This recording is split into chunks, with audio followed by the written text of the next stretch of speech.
Bu bardak İç kızım iç benim evime. İç. Şimdi okula gideceğim ben yedim. İç daha şimdi. Yalnız bir yandan kalırsa halayını olan getireceğim akşam. Fark etmez ona. Telefonum yanında olacak ama onlara gidersem olacak. Onu okul kapanı mı yavrum? 3 gün vardı da ben sadece gidiyorum beden sınavım olduğu için de. Ne 3 gün ya? Ya bugün 3 ders saat. 3 Ha. saat var da. Ben 3 günde de... Saçımı tarayacağım. Saat geldi mi kızım? Yok saçımı tarayacağım. Tamam. Seyirciyor muyum? 2, 4, 5, 6, 7, 8, 9, 10, 12, 14. Ha ben karıncaya görüyorsun yavrum. Saat kaç abi? Kalıplı ne dedi? Ne diyor? Koyacak ne var bu yalan dünyada ya? Bu dünya geniş. Dayılık sende.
Balıklara bakın balıklara.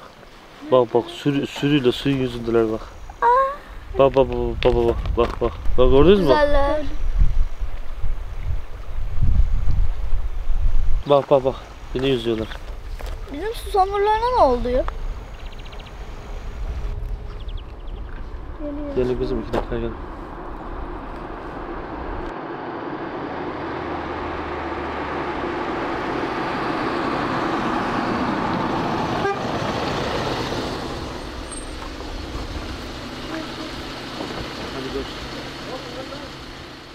İsmim Arif, soyadım Gok. 1988 doğumluyum. Annem, babam, ben, çocuklar 6 kişi yaşıyoruz. Geç saklık olduğu zaman birimiz bir yere geçiye gidiyoruz. Okul çocukların servisini götürüp getiriyorsun. İşte ben büyükbaşa bakıyorum. Babam geçiye bakıyor. Anaç geçiye.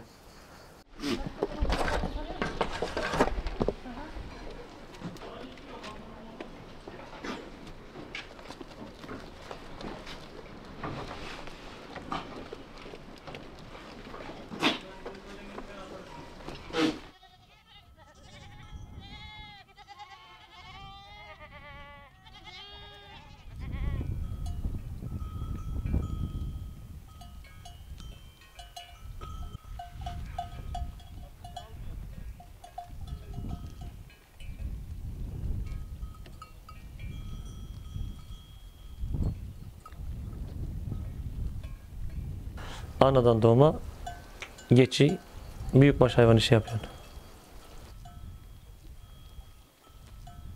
365 gün yapılması gereken bir iş, yani düzenli yapılması gereken bir iş.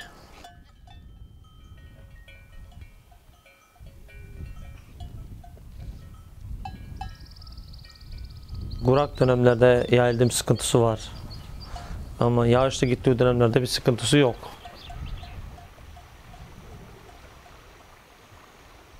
Biraz zorlu bir arazi. Öyle düz bir arazi, düzgün bir arazi değil. O yüzden bize biraz yorucu. Yani hayvancılık da böyle kırsal kesimde olması lazım. Yani böyle yakın çevresinde buğday oluyor. Bir kesiminde bağ bahçe oluyor, fidanlık oluyor. Köy içinde yapılacak bir şey değil. Ha büyükbaş olsa olur. Ama geçi olunca olmaz.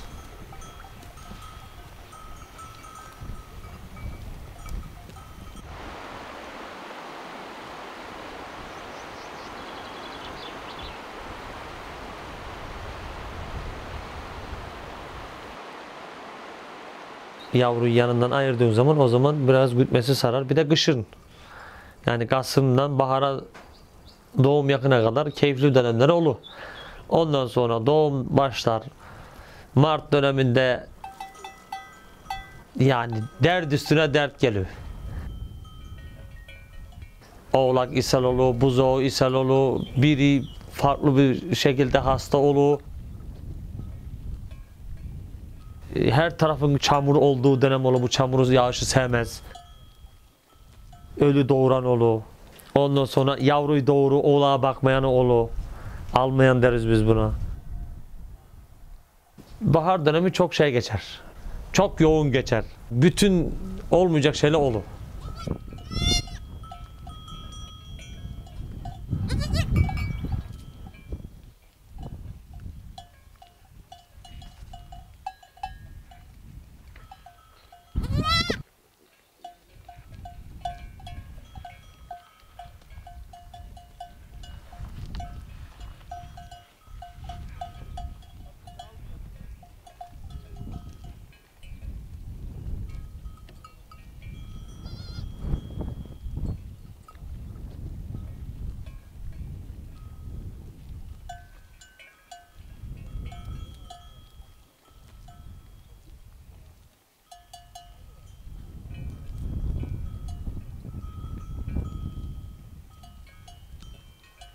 Doğum zamanı genelde süt indüklerini, hani şüphelendiklerimizi buraya koruz. Geri kalanları da arazide olanları da ileride yol boylarında doğuranları arabayla servis yapıyoruz. İşte 2 tane şüpheli var diye kelek takıyoruz boyunlarına. Arabaya bindiriyoruz, hemen bu gelenle bir yem saman döküyoruz. Onunla yavrularını orada emdiriyor. Günde 2 sefer 3 sefer döndüğümüz de oluyor. 1-2 geçe oluyor. Onun rahat geliyor oğlan arka sıra beri elinde. Hiç gitmediğimiz günde oluyor. %70'ini de buraya bırakıyoruz. Yani burada doğum yaptırıyoruz. 15-20 dakika içinde ayaklanır oğlak.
Ne dolandı gitti o ay? Yok be ya. Varol. Hangisi? Varol. Tamam var oldu. Aha. Çek abi. Çek. Çek abi. Çek. Kapat. Geç şunu. Davalar çıkartma da. Bu Hasan Ünal. Tamam. Ben çay koyuyorum. Bu 2. 2.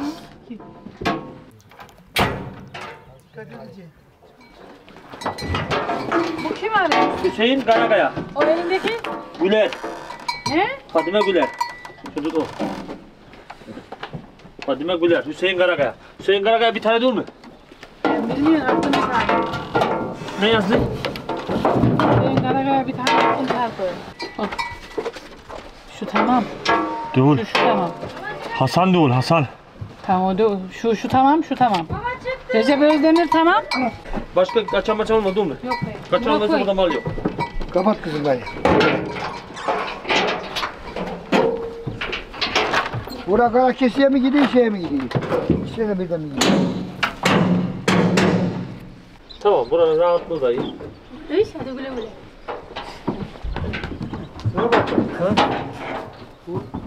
Hem tek yaşayan Karakesi'ye mi? Tamam, tek geçin Karakes ha. Gel. Tamam. Yavaş sadece hepsini kaldırma. Bir say sen bir şey. Bak bir tane. Say bakalım.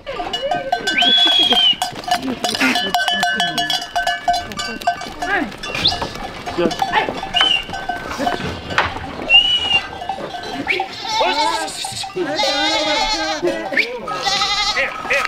Yok, sağ, şey.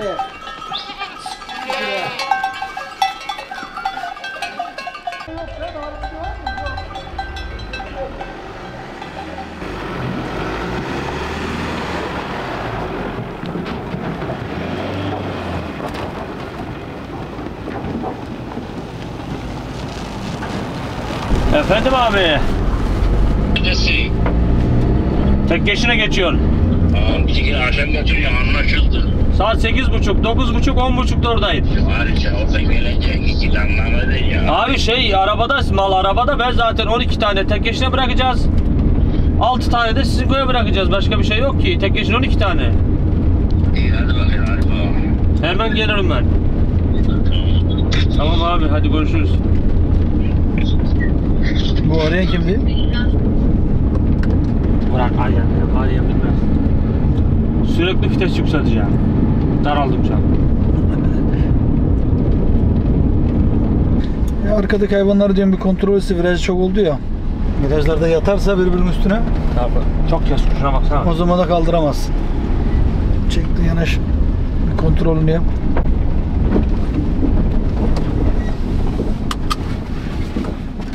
Ne olayım ya?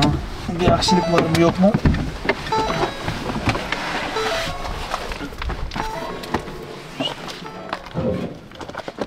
Görebiliyor musun? Bu tarafı ya abi. Bu taraftakiler de zaten yatmış.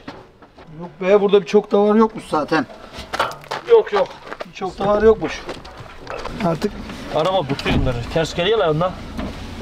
bunların yönleri ters olunca ister istemez başı dönüyor.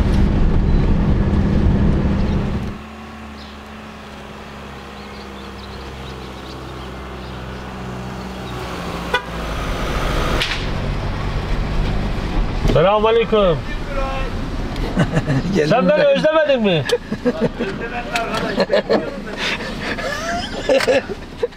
Dediğimiz yere gideriz yavaş yavaş. Bırakıp çıkarız. Hallederiz. Halledemeyeceğimiz bir şey yok. Baksana. Usta şu alaşavda yine şurada daha iyi o demek o. İçeri koyacak ya tamam. İçeri koyarsa bilmem. Ama oradan Lan burayı da burayı. Aha! Bak burada enik var, buraya da var girmez. Burada enik var. Burada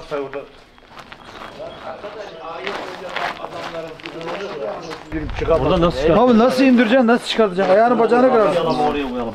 Ora güzel oraya. Adam buraya dam kapısı koymuş. İnsanlarla biraz da uğraşması zor. Gidiyorsun adreste sahibini bulamıyorsun. Evinden gelemeyenlere getiriyor. Bunu hepsini de bir güne sığdırıyor. Bu yönü zorlu. Kafa geri kaldır. Kapandı mı? Yok. Yok, bir tane daha var. Sen şunu tut abi, ben alayım onu. Tamam. İyi tut. Bir dakika dur abi. Kafa karıştı. Niye? Halil Ceren.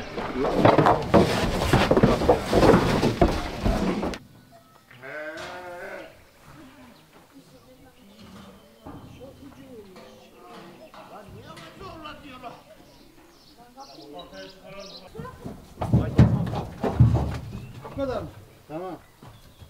Buna bu kadar. Bunu mu? Kulak numarası var kimlik olarak. Mesela boynuzuna yazdığım zaman isimle bozulsa bile onun bir iki harfinden senin ismini tutturuyor. Onu da defterimde kulak numarasını aldığım zaman teyit ediyorsun. Üstüne tekrar bir daha kalemle yazdığım zaman hayvan dağıtırken sıkıntı çekmiyor. Yanlışsız bir şekilde teslim ediyoruz.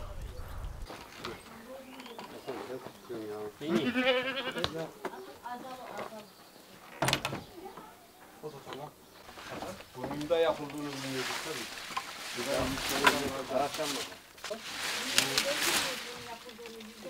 Burada bir şey vardı. Bizim aldığımızda. Dedemin aldığında burayı. Ben burası para vardı getireyim mi? Yatıp önce geri gelecek. Varsa getir, yoksa getirmesen de olur. Bir ay sonra getirirsin, bir iki ay sonra getirirsin. Zaten bir an öyle olacak biliyorum ben. Sorun değil.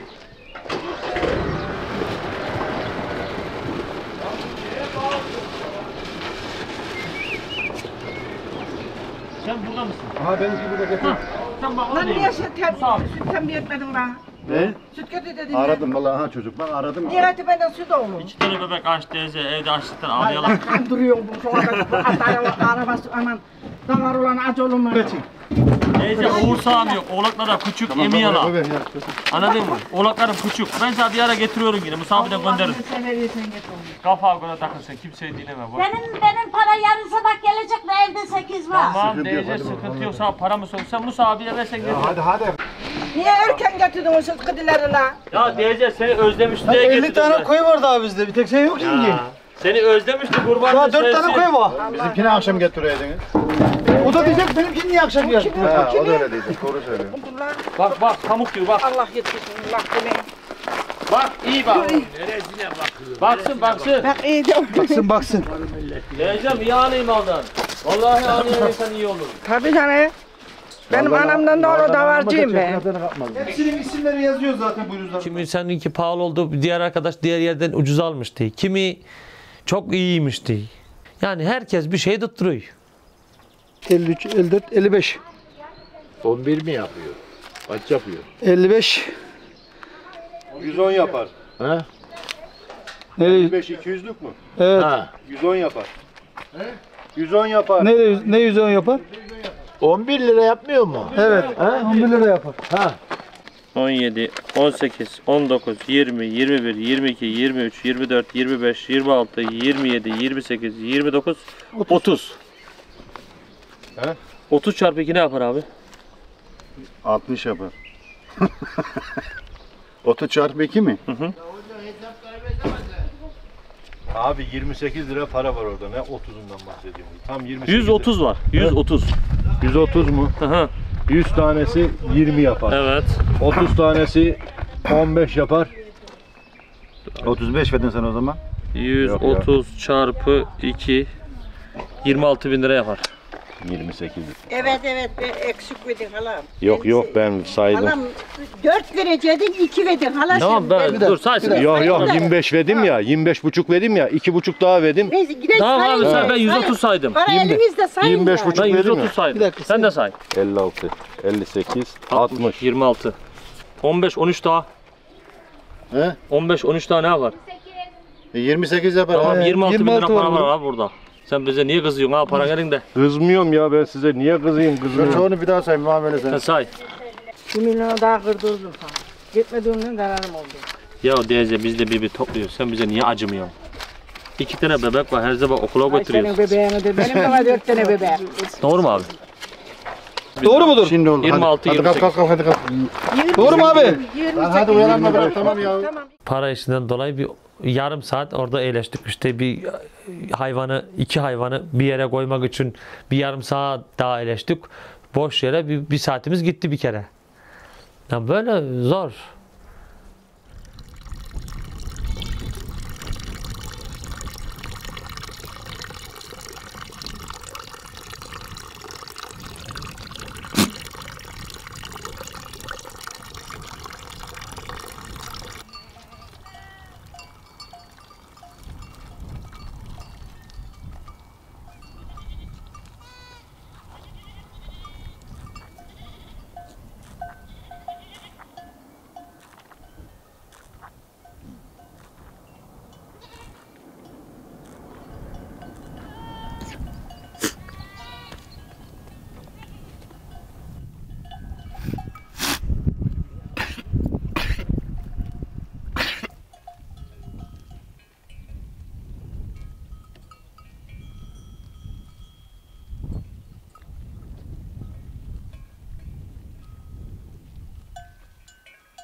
Çok sıcak. Geçile yaktığı baksa. Ot da biraz şehitti, görfe değil.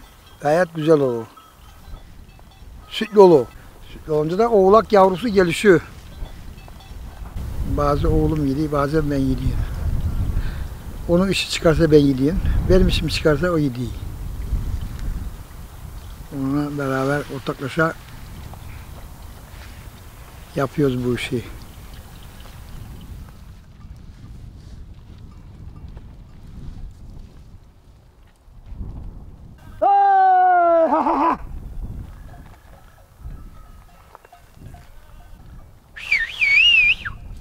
Dişleri yengıdak tuttum da çalamayalım mı? Çalıyorum. Biz bundan tereyağı yapıyoruz. Onunla tulum peyniri yapıyoruz. Su şeyinin az olduğundan dolayısıyla barajı sahasına girdim bu onu. Ama yine de yeri dolu. Fakat baraj basacak. Pirinç tarlaların suya ihtiyacı olduğu için barajı biraz saldılar.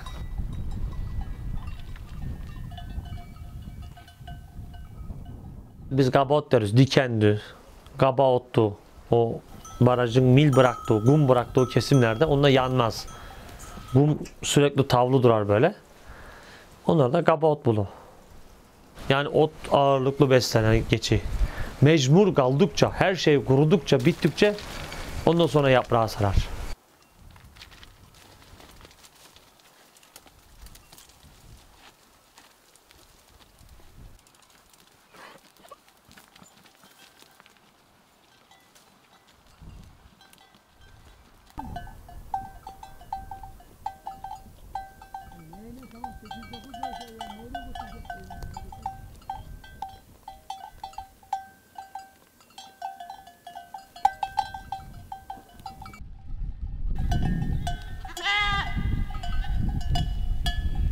Böyle meşedi, gürgendi bunlarla sadece bir 10-15 dakika bir vakit geçiriyor, ondan sonra bir daha yemez.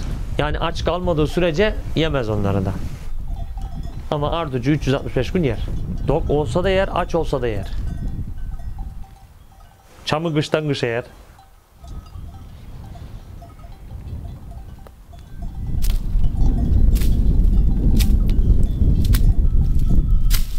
Baraj doluy her tarafının tohumunu yayı, o milde gurumu, o diken geçinin tüyüne yapışıyor, hayvanı rahatsız ediyor.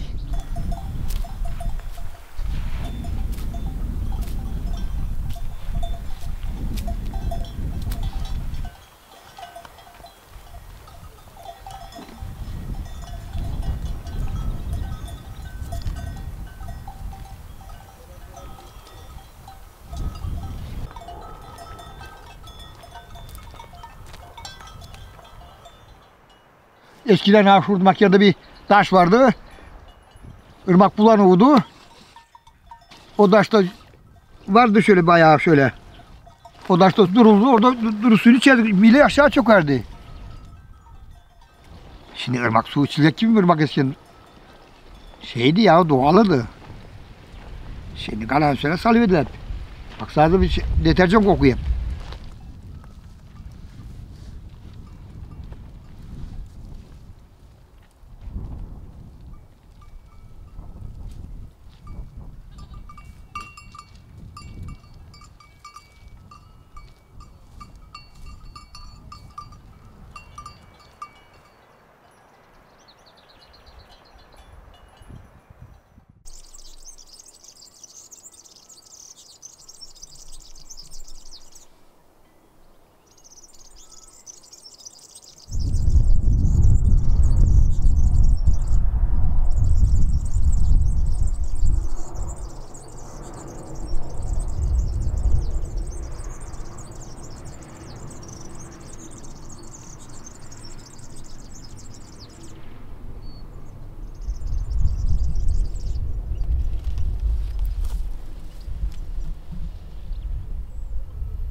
Çocuklarla boş vaktimiz şeyler doluyor. Bu yaz tatilleri döneminde oluyor. Onun haricinde işte servise gidiyor, servisten geliyoruz. Onların ders saati oluyor. Bizim iş saatimiz oluyor. Çok fazla aslında bebeklerle de çok biz vakit ayıramıyoruz. Ayırdığımız zamanlarda biraz onların dinlenme vaktinde görüşebiliyoruz. Yani bizim işlerimiz birbirini tutmuyor. Yani canlı hayvan olunca. İşte buradan Koplu'ya kadar yine vardır, 2 kilometre yine vardır. Alamadığımız dönemlerde yürüyor.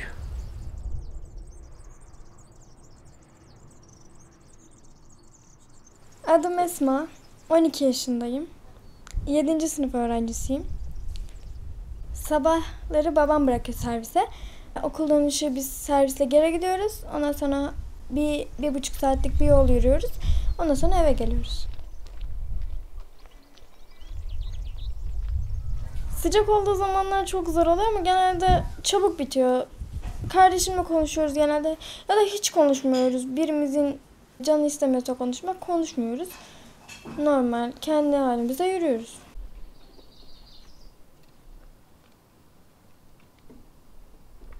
Burada okuldan geldikten sonra biraz dinleniyoruz. Ondan sonra annemle kurbanlıklara yem veriyoruz.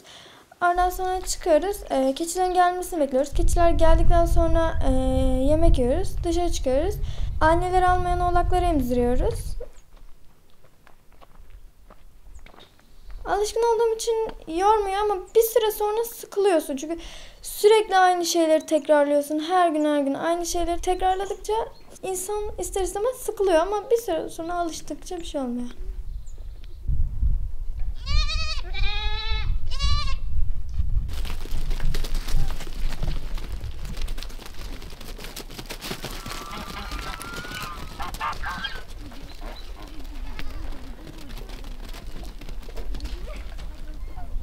Kardeşimle taşlar bulurduk. Onlardan mesela ev yapardık, eşyalar yapardık.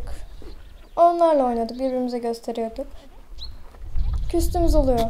Benim kıyafetlerimi aldığı için. Bizim küslüklerimiz çok uzun sürmez. Akşam küstüysek sabahleyin barışırız. Zaten ya o benden bir şey istemeye gelir ya ben ondan bir şey istemeye gelirim. Konuştuğumuz zaman çözülüyor.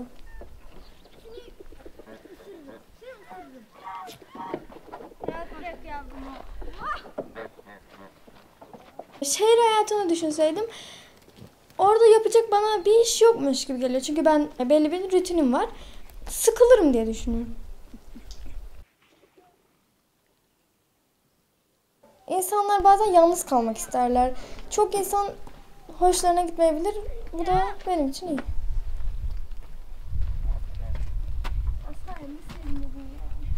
Belli bir olgunluğa gelene kadar meslek seçimi çok zor.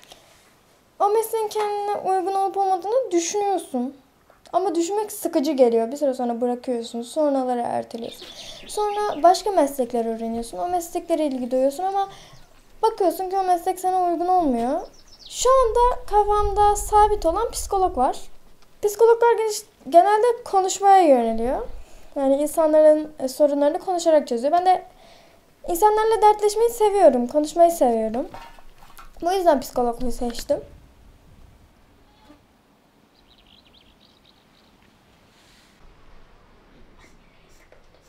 Adım Sema. Bazen dedemin yanına gidiyorum. Orada dedemin telefonundaki oyunlarımla oynuyorum. Burada derslerimi çalışıyorum. Biraz televizyona bakıyorum. Babaannemle konuşuyorum. Eski zamandaki şeyleri soruyorum genelde. Eski zamanlarda siz ne yiyorsunuz? Nasıl vakit geçiriyorsunuz? Ne yapıyorsunuz? Nasıl eğleniyorsunuz diye soruyorum sıkıldığım zamanlarda da. Eski zamanlarda oyuncak olmadığını ve bezlerden bebek yaptıklarını, taşlardan evler yaptıklarını öğrendim. Oyuncak olmadan çocuklar ne yapabilir ki? Benim yaşımdaki çocuklar bile. Babaanne hiç yorgan yastık dikmez miydiniz? Dikiyorduk bebekler yastık. Neyden dikiyordunuz? İçine bir şey dolduruyor muydunuz? Pamuk falan. Nerede bulalım kızım falan. Köyde Analarımızdan fırsat bulacağız da bir yerlere kaçacağız da. Anneleriniz ne yapardı ki oyun oynamamıza kızar mı? Ne yaparlardı? Geri ve geçiş saracağız. Dana salacağım. Suya döneceğim. Peki ya sizin zamanınızda hiç benim bebeğim gibi bebekler yok muydu oyuncak? Naylon bebek mi? Yoktu. Nasıl yapardın mesela bebeklerini? Kabuktan kızım çipten. Çöpleri topluyordun, bir tane iple bağlıyordun. Bir uzun çöp işte. Toplum duruyorlardı eskiden. Böyle sen burada ben şurada diyordu. Bir ailemız vardı. Herkes çıkıyordu. Öyle işte analarımız aynen buyuruyordu. Yemeklik götürdük. Taşlar, zam, dizerdik. Öyle böyle oynardık.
Abdullah benim malları gördün mü? Ha Cuma'nı gördüm ben. Cuma'nın bir neredeydi la? Bir yerde arabaya durmuş ya. Eyvah tam burada ne ya? Arada karşı basıyoruz ya böyle karşıdan karşıya. Komşu bizim ya. Ya benim inekleri gördün mü de yoksa soruyorum. O benim Ekrem dayı vardı. Ne oldu Ekrem dayı yok mu köyde? Köy tarafının rahatlığı şu. Herkes herkesi tanır. Başına bir şey gelmez. Gideceğin yolda hiçbir şey olmaz.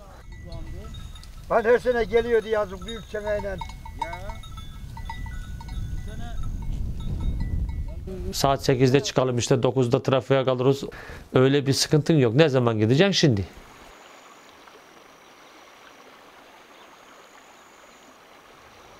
Bütün köylerin geçim kaynağı eskiden hayvan. Başka bir şey yoktu ki. Traktör yoktu. Ulaşım yoktu. Herkes bir inek, Az da var. Zaman zaman çoğaldı. Bu sefer de nesille hep gitti. Göç aldı hayvancılık para yapmayınca. Kalmadı. Bitti.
Domatesi budama yapıyor. Tek kalem tek koydu üstünde gitmesi lazım yani böyle. Mesela bak bu olmaması lazım. Bak mesela bunlar. Bu filizle yanlış.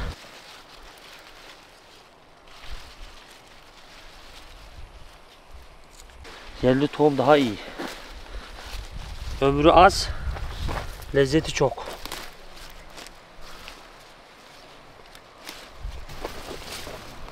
Bizim iklimimize uygun. İlaç hiç yok. Tamamen buradaki hayvan gübresi.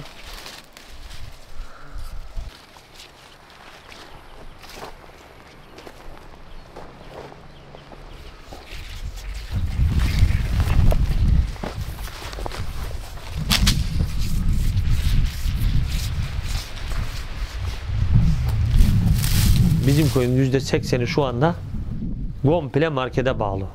Tavuk yok.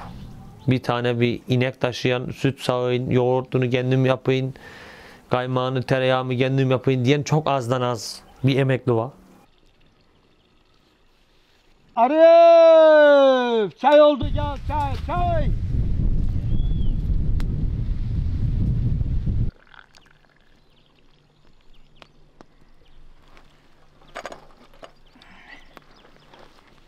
Çayda tavşan kanı buldu.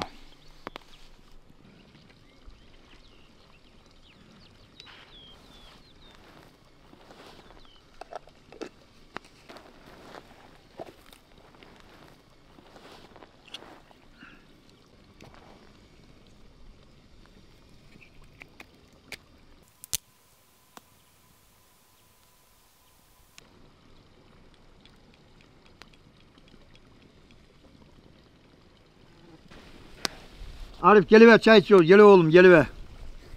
Çay yaptım.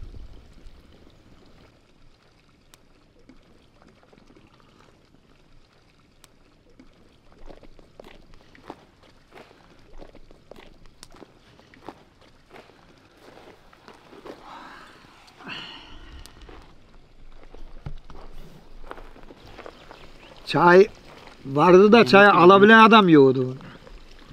Biz azık deriz. Azık mendili vardı şöyle 4 köşe şöyle.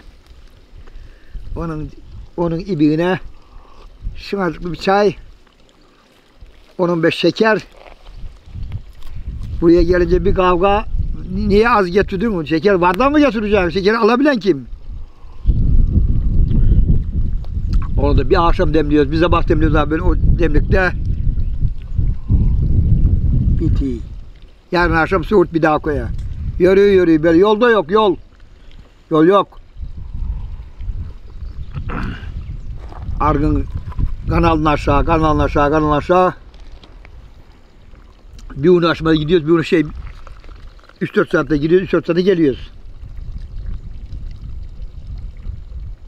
Bizim köyde şimdi Kavatsalan benim gülme hiçbir çoban yok. Şimdiki çobanlara telefon olacak. Başka bir şey yok. Doğal işte öldü ya. Adam 5 davar veriyormuş da bir kaval alıyor. 5 davar için sabit saati 5 kere 50. 5 kere 5 25. 75 milyar dedi bu. Ha kim al o? Aman deliymiş Allah'ım ben bilmiyorum.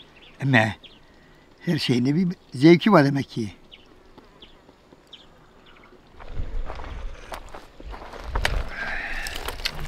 Abi bu büyük kuşlara, bu kuştan millet korkusundan bunları ilaçladı. Bu ölen, kurt yiyen hayvanları bu oradan tükendi diyorum ben. Bu dağdaki kuşu ben biliyorum. Şu İnceöğel ederken kaçta 1000 kuş ne vardı kayalarda. 1000 kuş. Zabada Biz ona kara kuş deriz. Bir de alağını etmedi. O oğlakları vurar. Kış günü karda bir arş 2 arş kar var. Ayağımızdan karı kurduk, bir ete çaktık, ekmek kızartacağız. Lan bir itti o zaman kara orta dem. 2 metreler kaynaklar olurdu. Bir yuvalandılar, bir soğurttum. Ya oğlak baktım, oğlan böyle onun bu adı vardı üzerine kadar böyle eğriydi. Böyle şeyince patlattı kanını.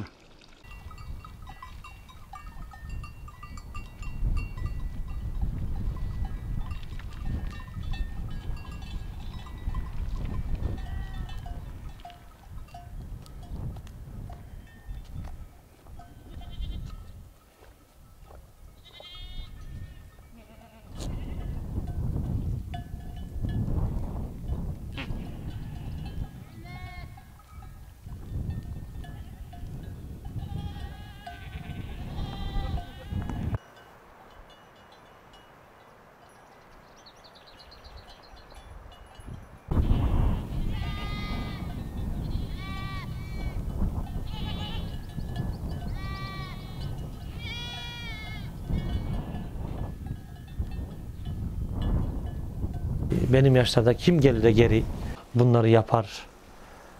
Zaten yapayım diyene kadar da bir 10-15 sene geçer. Zaten yapılabilecek bir verimli senede 10-15 senede o da geçer zaten düzeni tutup alıştırıp biliştirin diyene kadar.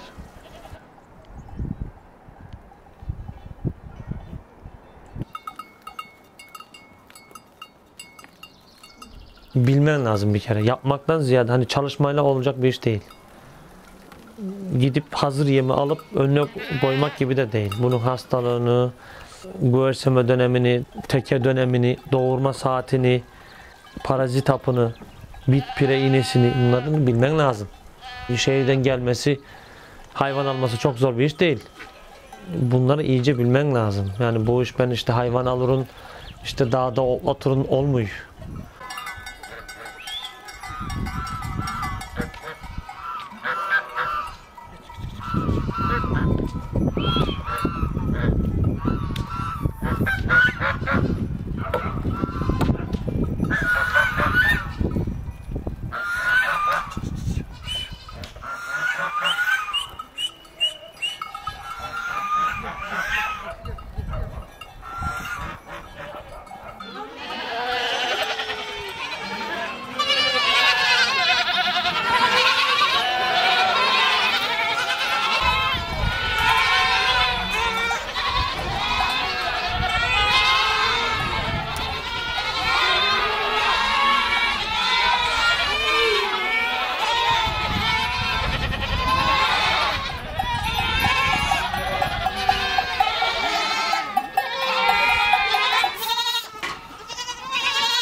Her yıl düzenli olarak hafif uçuk gibi ya bizim dilimizde çiçek, tıp dilinde egzama.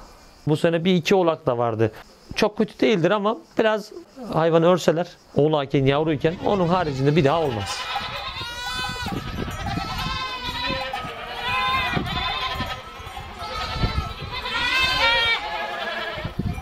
farklı farklı bölgelerinden rahatsız olan hayvanlar oluyor. Mesela ciğer problemi olanlar oluyor. Böyle hava ilk değişikliğinden. Onlara da antibiyotik kullanıyoruz. Çelertme aşısı şart. Parazit var bağırsakta hayvanın yediğini yiyen. Onlara yine yılda 2 dönem hap var. Bir de tekrar onunla bir iğne kullanıyor. İşte o da yine dış parazitle ilgili. Bu bilgileri anadan babadan öğrendik. Onda da büyüklerinden öğrenmiş yani bu. Biraz bir ay kadar kursa gittim. Çoban kursuna gittim. Onlardan öğrendim. Biraz da yaşaya tecrübe öğreniyorum zaten. Yani ilaçları kullana hangisinin tepki verip hangisini vermediğine baka.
Yani mesela burada çocuk, biz holluk deriz, holluk. Bir yere gider tavuk yumurtlar. Çocuk onun işte o sesle çıkardı, onu yumurtladığını o tavuk çıkar. Çocuk küçük gider o yumurtaları getiriyor. İşte onun ne zaman güversediğini, güverseyeceğini, bazen sezaryen ameliyat olduğunu, her şeyini çocuklar göre öğreniyorlar.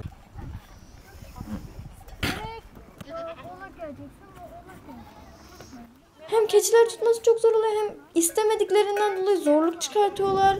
Bir yandan başka oğlaklarda annesi olmayanları zorluk çıkartıyorlar, emmeye çalışıyorlar. Bir yandan onlarla uğraşırken, bir yandan keçiyle uğraşırken çok zor oluyor. Bazen de diken tüylerine yapışıyor ve tutamıyoruz. Yapışıyor elimize dikenler.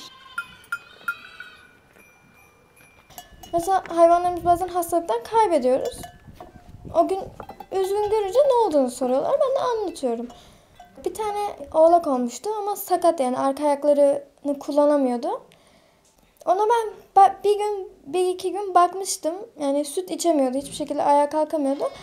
Ve çok ıslaktı. Doğduktan sonra ıslak oluyorlar. Annesi de kurutmamış. Ben onu yuva yapmıştım. Isıtıyordum. Her akşam süt veriyordum. Bir gün okuldan geldiğimde onun öldüğünü öğrenmiştim. O yüzden biraz üzülmüştüm. O ertesi gün anlatmıştım. Genelde bazen konuşurken konusu açıldığı zaman söylüyorum yani hayvanlarımın olduğunu, isimlerini. Bazen isimlerini bilmiyorlar. Oğlak deyince o ne oluyor diye soruyorlar bazen. O beni biraz şaşırtıyor. Veteriner olsam hayvanlara aşı vurmanın biraz daha kolaylaşmasını isterdim. Keçiler kaçıyor ya aşı vurunca. Onları sahipleri de vuruyor. Vurmamaları yerine biraz daha sakinleştirmelerini isterdim.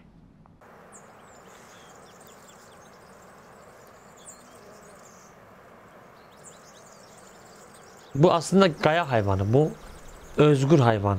Büyük bir gaya olacak bunu. Suyu da içinde olacak, sal verecek. Yaz gününde biraz daha rüzgar alıyor orası. Biraz daha serin oluyor. Serin olduğu için gayayı tercih ediyor. Geçiden sonra büyükbaş hayvanlara bakmaya gideceğim. Başıboş hayvan, kurt tehlikesi olur. Arabamın arkasında yatak yorgan var. Hayvanlarımı topluyor. Arabamın kapağını açıyor, yatıyor. Sabah erkenden bırakıp geliyor. Yani başka çözümü yok.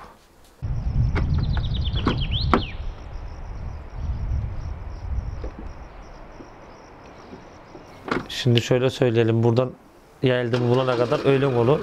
Öğlenden ikindiye kadar mal doymaz sıcaktan. Bir seferde geri gelmez. Gelse de bir deri bir kemik kalır. bir ay sonra ahıra bağlamak zorunda kalırsın. Yani ya böyle idare edeceksin, ya ahıra sokup bakacaksın.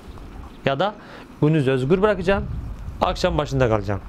Başka bir çaresi yok. Bu ilk yılla meranın gıt yani otun az olduğu yılla. Ama bu her sene böyle olmuyor tabii.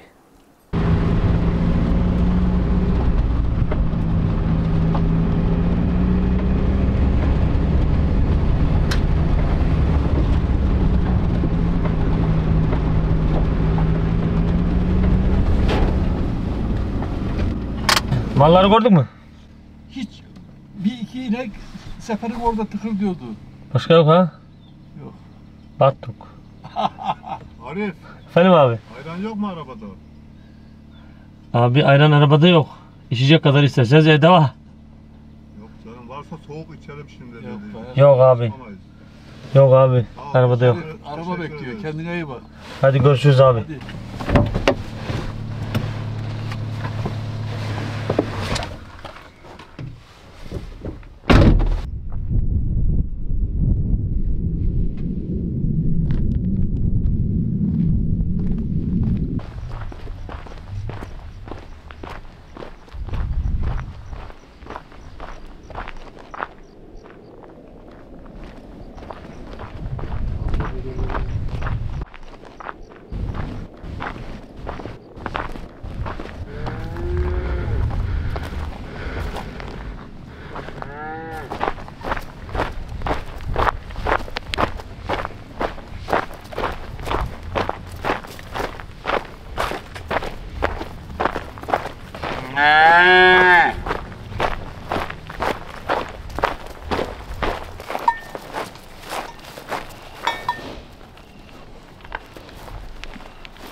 Sayıları eksik.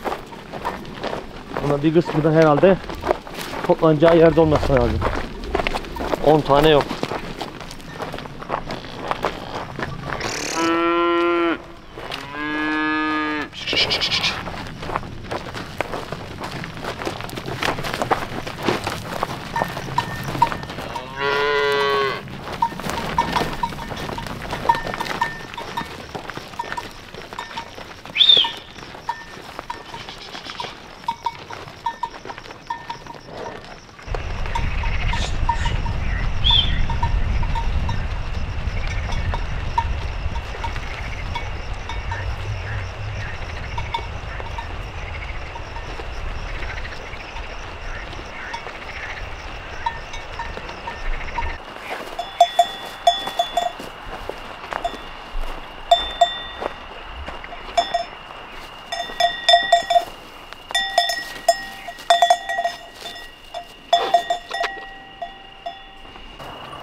Keleklileri, öncüleri.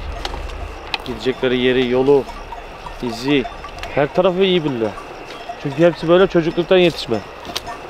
Malı hem sabah yayıldıma götürüyor hem akşam getiriyor. Her akşam kendileri toplanıyorlar. Büyükbaş hayvan kendisini böyle açık bir tarla gibi yerde emniyet alır. Böyle sık dalgalı yerde yatmaz. Açık alanda yatar. Sen ne kadar uğraşsan uğraş, onunla yine aklındaki yere gidelim. Bazen bulamadığım akşam oluyor. Zor bulduğum akşam oluyor.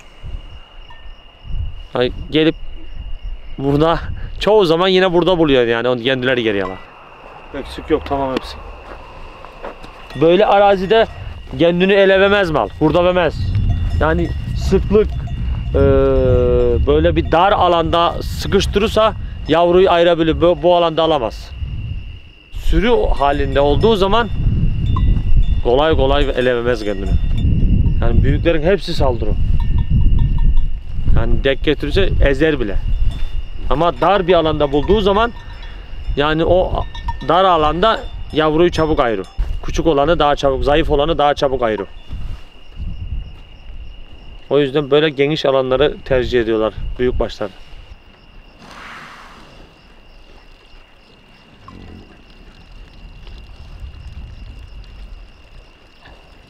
Ben şimdi burada yatacağım. Hayvanların başında.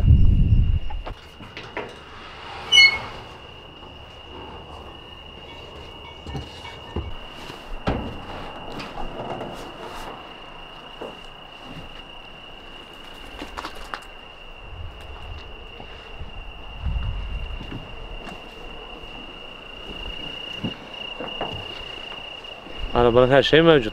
Yatak, yorgan, su, eşofman, el feneri, her bir şey mevcut.